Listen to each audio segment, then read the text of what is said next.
Bonjour et bienvenue dans ce point bourse du 2 mars 2022. Je rappelle que les informations et analyses données sur cette chaîne sont données à titre indicatif et ne peuvent pas être considérées comme un conseiller en investissement. L'investissement en bourse est risqué, vous êtes responsable de tous les investissements que vous faites. Alors le CAC aujourd'hui qui rebondit légèrement, il prend 1,6%. Pour autant, il continue sa chute amorcée depuis le début de l'année et on voit qu'il a marqué un nouveau plus bas sur les 6389 qui avait été déjà atteint à la rentrée, au mois de septembre dernier. Et là, après des plus hauts à 7300 et quelques, on a quasiment 1000 points de moins en quelques séances, en environ 2 mois de séance. Alors le point négatif, c'est qu'on est toujours dans une grosse phase baissière, hein, sous cette oblique, sous la moyenne mobile à 200 jours. Et surtout qu'on va chercher des plus bas, de plus en plus bas depuis un moment maintenant. Alors est-ce que ça va servir ces 6389 au CAC à rebondir? Il va falloir voir parce que la force du rebond, comment elle a été? Bah, on a cherché la moitié du champ de d'hier qui avait été très mauvais. Et puis on n'a même pas réussi à le tenir. On s'accroche à cette oblique verte ici, cette oblique descendante. Donc on continue de dégrader. Et il va falloir tenir absolument les 6389 ces prochains jours si on veut pas aller encore beaucoup plus bas, parce que plus bas, ça sera les 6082, hein, très probablement, si on n'arrive pas à réagir maintenant. Alors sur les autres marchés, on est plutôt correct pour l'instant à la mi-séance. Euh, on va voir le Nasdaq. Le Nasdaq, il prend 1%, mais il flirte avec sa limite ici à 13008. Donc il perd un peu en volatilité ces derniers jours, c'est une bonne chose. On va voir si sur les autres marchés ça va être le cas, mais pour l'instant c'est pas trop ça. On voit que la volatilité elle est énorme, elle est en train de remonter assez plus haut, on est sur du 30, 33. Donc gros vent de panique toujours sur les marchés. Et puis hop, je cherche le cas qui est là. Donc toujours un biais assez négatif, hein, si on regarde les indicateurs aussi. La MACD, on est en descente. Le RSI, on reflirte avec les 30.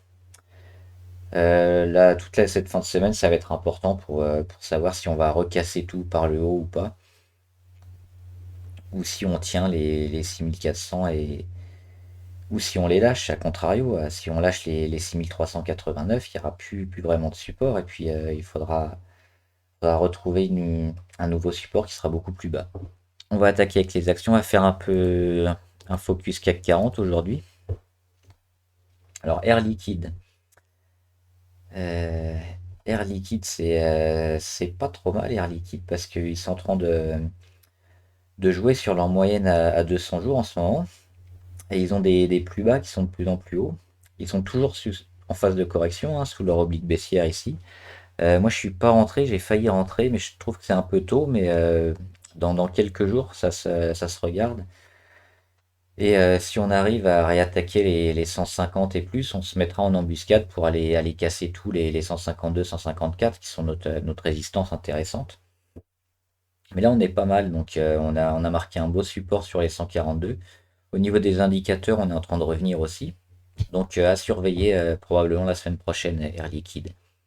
Airbus, c'est toujours mauvais, hein. On était ici en zone de surchauffe au-dessus de cette oblique rouge dans les 120, 115, c'était trop haut. Là, on réintègre un petit peu. On est sous toutes les moyennes.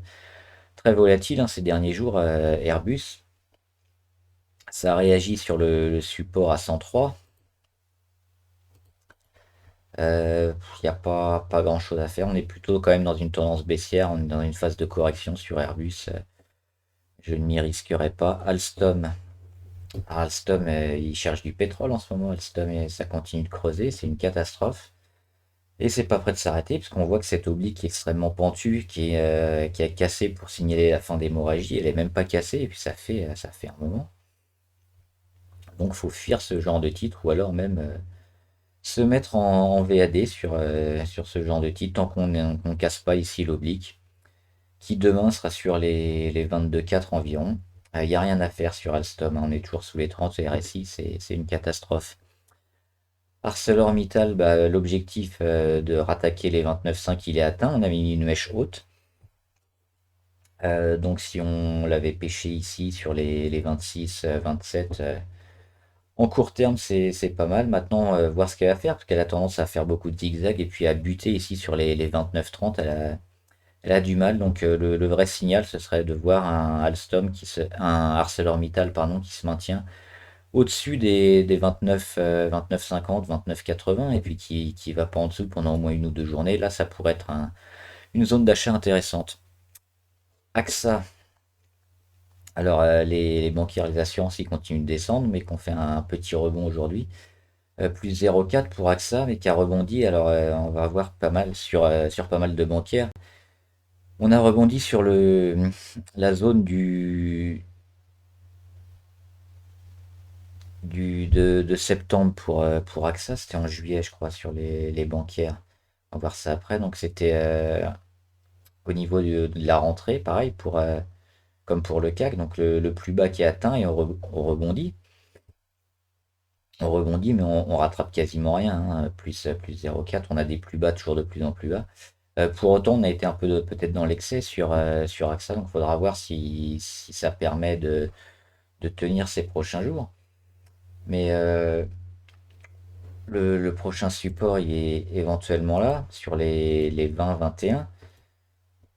Il faut attendre un peu une baisse de la volatilité et des volumes peut-être sur ça pour se replacer à l'achat.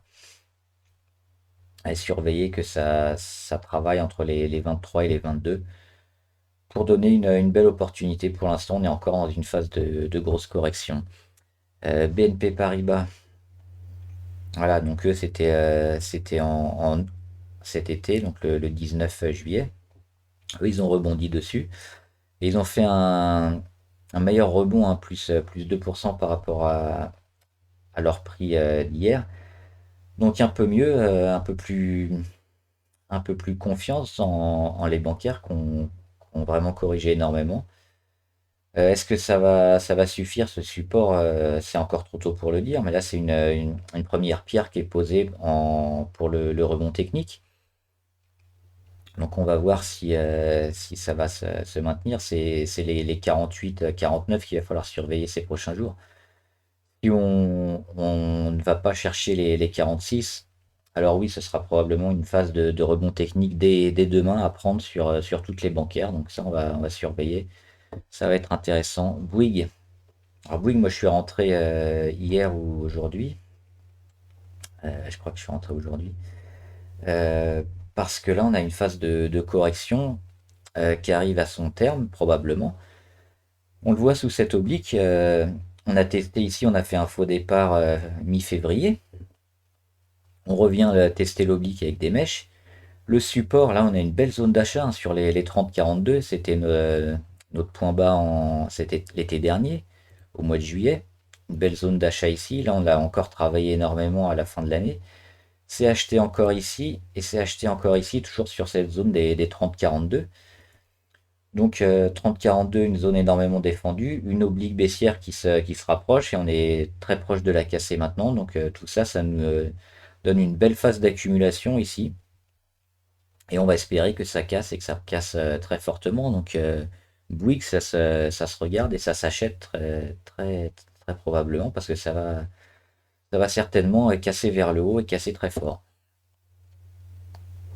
Capgemini, au contraire, c'est assez mauvais. Moi, je me suis mis en vente à découvert sur Capgemini parce qu'on voit qu'elle est en train de suivre ici ce canal baissier. Alors, on va un peu nettoyer le graphique. Euh, un canal baissier ici qu'elle a entamé depuis le début de l'année, comme le CAC. Elle suit un peu le CAC 40, mais elle a du mal. Elle avait une deuxième chance ici hop, pour tester sa moyenne à 200 jours. Elle a essayé de repasser au-dessus, elle a eu un peu de mal, et puis là, elle capitule, on voit qu'elle n'y arrive pas. Donc on avait une zone entre 187 et 190 qui était vraiment un peu charnière, où elle a mis que des mèches, mais elle n'arrive pas réussi à se mettre au-dessus.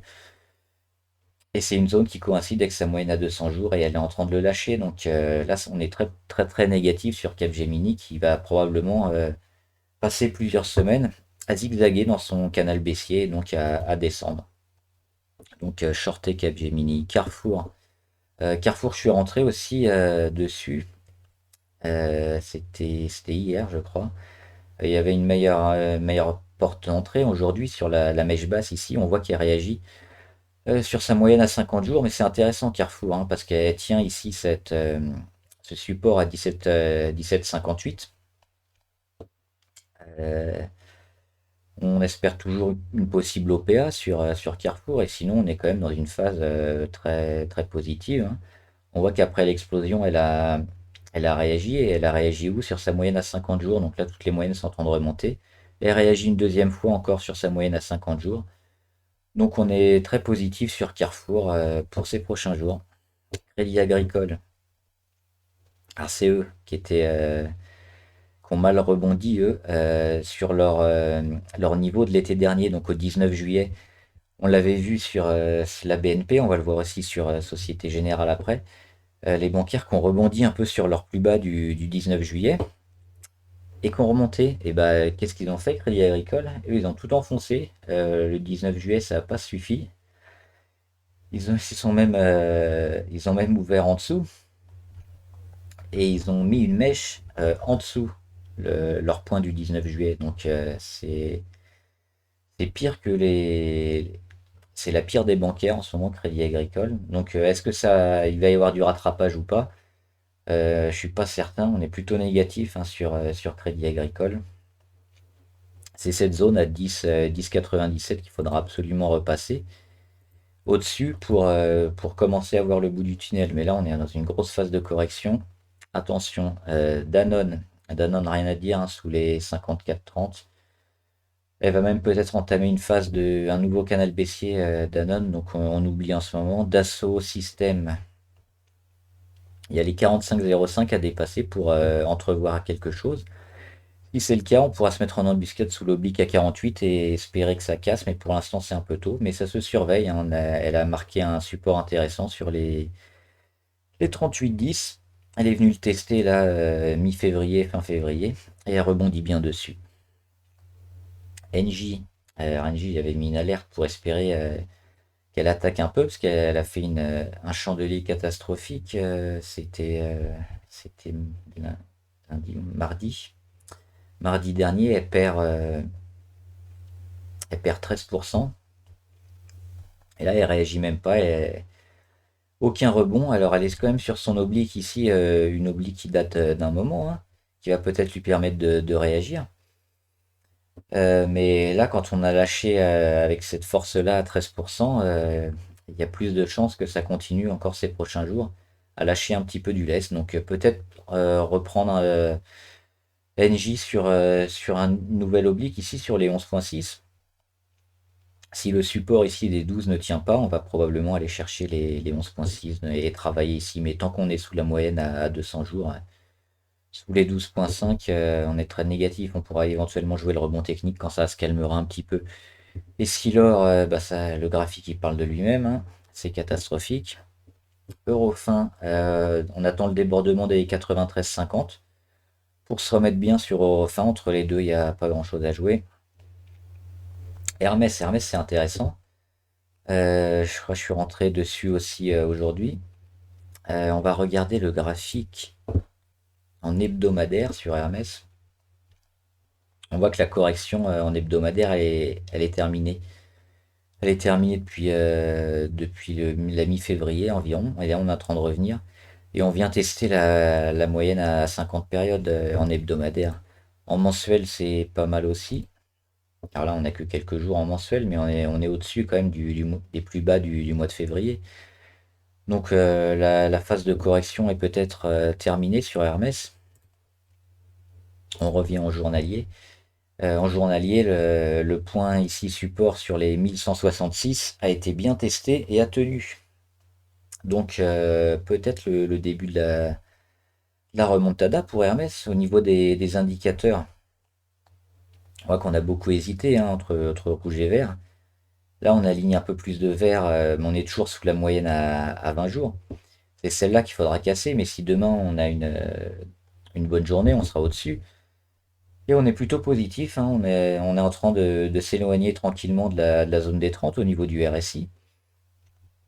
La grosse phase de correction, bah là pareil, on est en train de s'en éloigner ici, l'hémorragie elle est terminée pour Hermès. Donc peut-être le bon moment pour se placer dessus. Là les Bollinger vont se rapprocher, il va y avoir une petite zone de temporisation niveau volatilité. C'est un dossier intéressant sur les 1000, 1230 environ. Ça se prend. Avec Kering, pas très intéressant, ça continue de descendre. Il y a un support à 600 à défendre absolument. Si c'est pas le cas, on va aller beaucoup plus bas. Le grand, c'est pareil, hein, on a juste confirmé le support à 79,5. Mais pour signaler une fin d'hémorragie, ça sera sur les 86-88, pas avant. L'Oréal, L'Oréal qui continue leur correction et eux, ils ont pas fini, hein, puisqu'on voit qu'ils suivent l'oblique ici. Alors ils ont sonné un peu aujourd'hui, ils ont testé un peu les 351, mais c'est encore trop tôt pour rentrer sur L'Oréal, plutôt baissier, hein. LVMH qui s'en sort un peu moins bien que qu'Hermès et qui est même sous cette oblique baissière ici qui est en verte, qui devrait être en rouge même.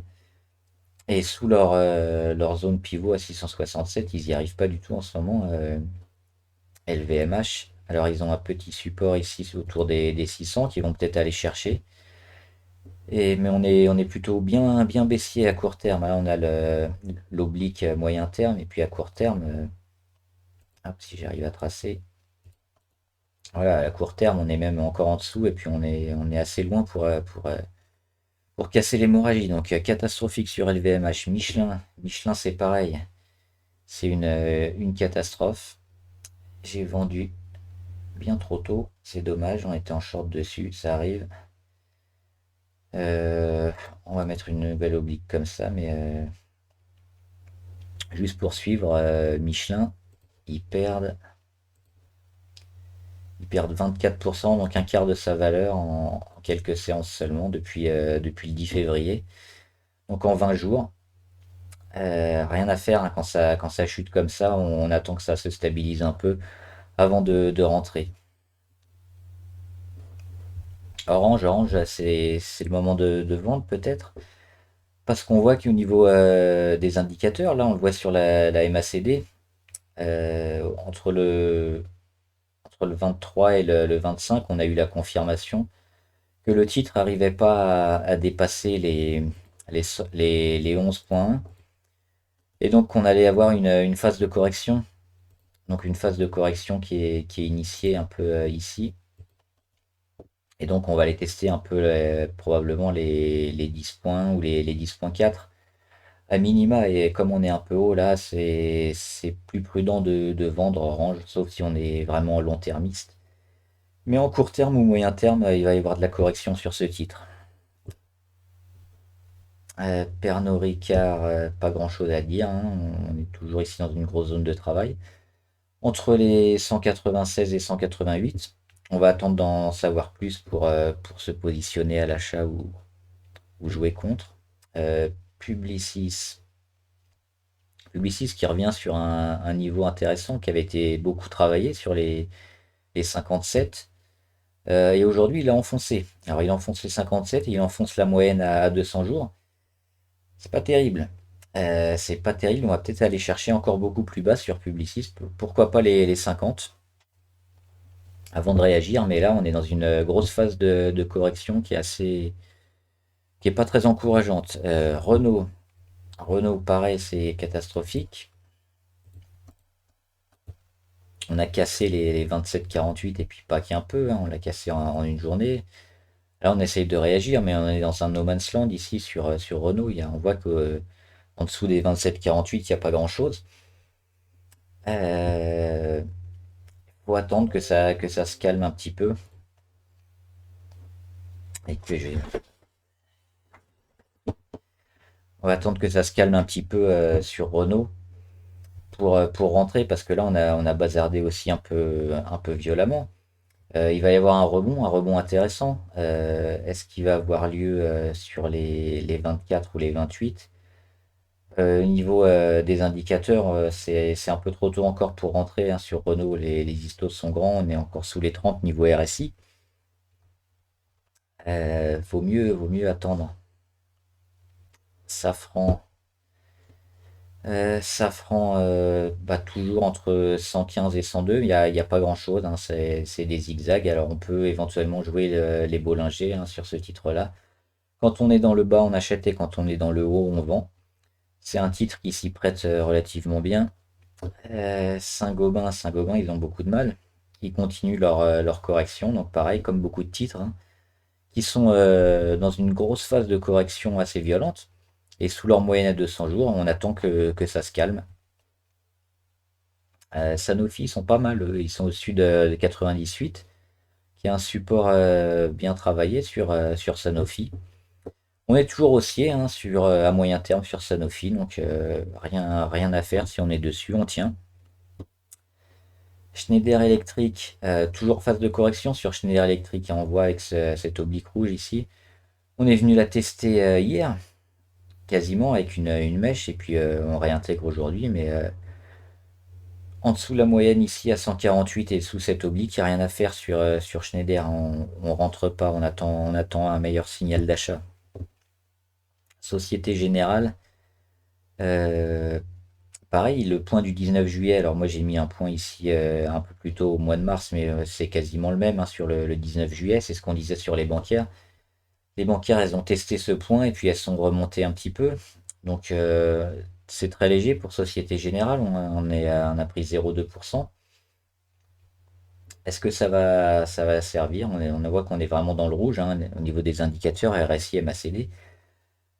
Euh, il y a bien un moment où ça va rebondir. Le plus tôt où on prend le rebond, le plus tôt on prend des risques également, mais plus les rebonds vont être intéressants. Donc on peut tenter sur certaines bancaires de jouer le rebond dès maintenant, même dès demain, pour aller chercher au moins un petit rebond technique ici sur les 28. On voit qu'on a du 20% à les prendre relativement rapidement. Par contre, c'est encore risqué, hein, c'est du spéculatif le rebond sur les bancaires, parce qu'elles sont une grosse pression en ce moment. Donc à voir selon votre profil. Stellantis. Stellantis, il continue de corriger. Donc on évite de se placer. Il y a le support à 14,86 qui est intéressant sur Stellantis, qui s'y tient va peut-être permettre de pouvoir rentrer, parce qu'on voit que là on a une phase de correction. Il faudrait tenir les 14,86 et attaquer les 15,50. Et si c'est le cas, si on arrive à tenir les 15 et plus, on aura un signal intéressant sur Stellantis, qu'à surveiller aussi. STM. STM toujours en phase de correction. Alors, hop, petit support ici. Le petit support qui est tenu sur le 13 octobre. On est venu juste au-dessus. Mais on corrige toujours, donc tant qu'on est sous cette oblique, il n'y a rien à faire. En plus, on est sous la moyenne à 200, comme beaucoup de titres en ce moment qui ont corrigé énormément. On attend. On attend un signal d'achat plus fort. Téléperformance. Téléperformance, pareil, on a cette oblique-là. Tant qu'on est au-dessous, on évite de rentrer. On a même des mèches qui sont allées ici. C'est même pas venu tester, donc c'est pas encourageant. Par contre, si on regarde les indicateurs, on a un petit retournement qui est en train de se faire sur Téléperformance. Donc des signaux positifs, des signaux négatifs sur Téléperformance. On évite en ce moment de toucher à ça, parce que vu que c'est très volatile, ça peut partir dans un sens ou dans l'autre. Thales. Thales, moi je suis sorti, j'ai pris mes profits, hein, après l'explosion. On l'avait pris ici, on en parlait depuis un moment, hein, Thales, entre les 79 et 83. Elle est montée très haut au-dessus des 110, et puis là, forcément, il y a des prises de profit. Euh, Quand ça monte très haut très vite comme ça, moi j'ai tendance à prendre mes profits, quitte à y revenir après hein, sur pullback, parce que on voit il y a un gap énorme ici à 93. Donc si elle vient rechercher les 93, peut-être se replacer une nouvelle fois à l'achat sur Thales pour rejouer une nouvelle fois une séquence haussière. Ça peut se tenter. Donc ces prochains jours, c'est ce qu'on va faire. Hop, on va mettre ici une petite alerte sur les 93,30 environ. Et puis quand ça va toucher, on pourra rentrer et acheter. Total Energy. Total Energy, super rebond aujourd'hui, un rebond sur leur support à 44,4. Il y avait deux supports intéressants hein, sur Total, c'est 44,4 et puis ici les 42,6 environ. Bah, le premier pour l'instant a fonctionné. On est même revenu au-dessus des 47,6. Donc Total en ce moment ils font pas les choses à moitié, hein. Euh, Quand ils font des gros chandeliers. Donc bien positif sur Total. Maintenant, on est toujours dans une phase de correction. On est dans une phase de correction parce qu'on a cet oblique ici qu'il faut surveiller.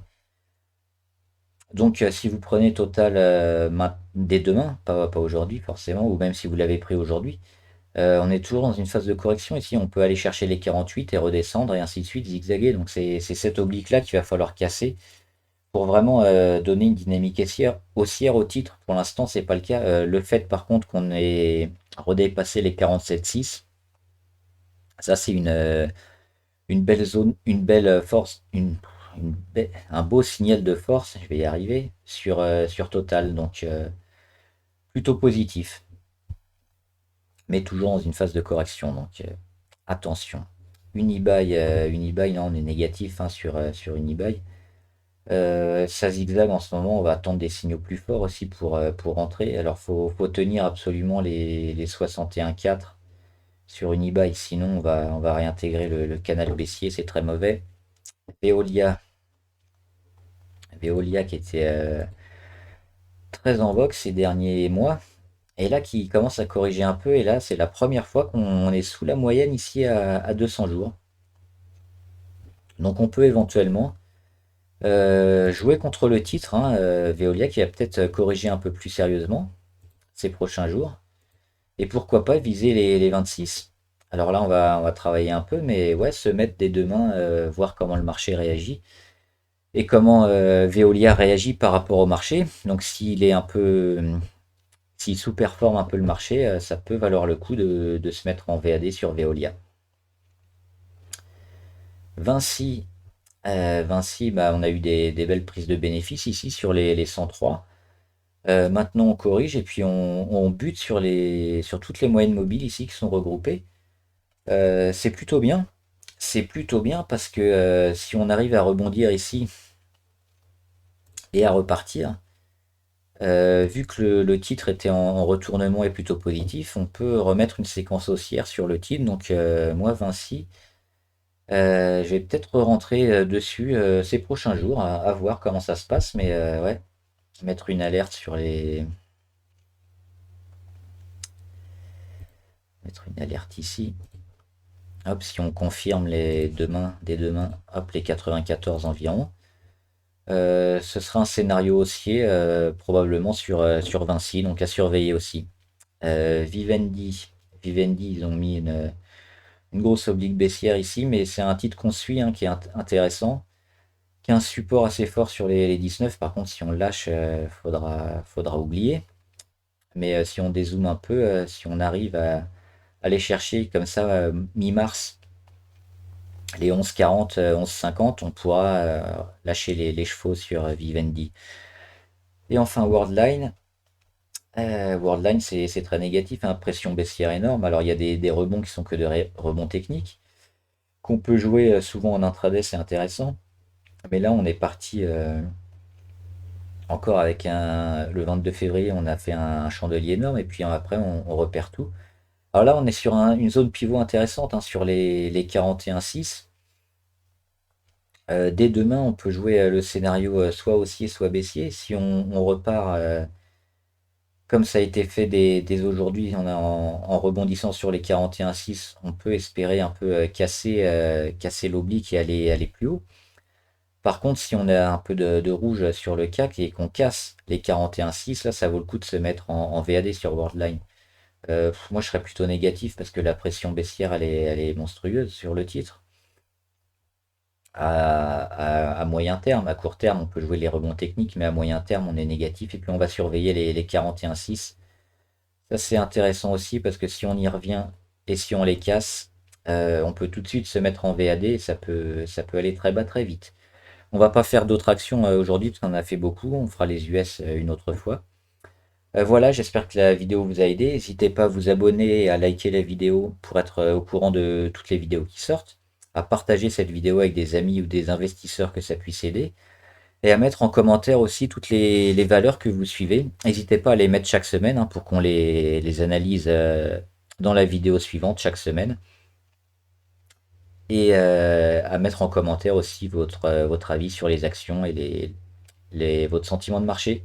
Bon trade, à plus!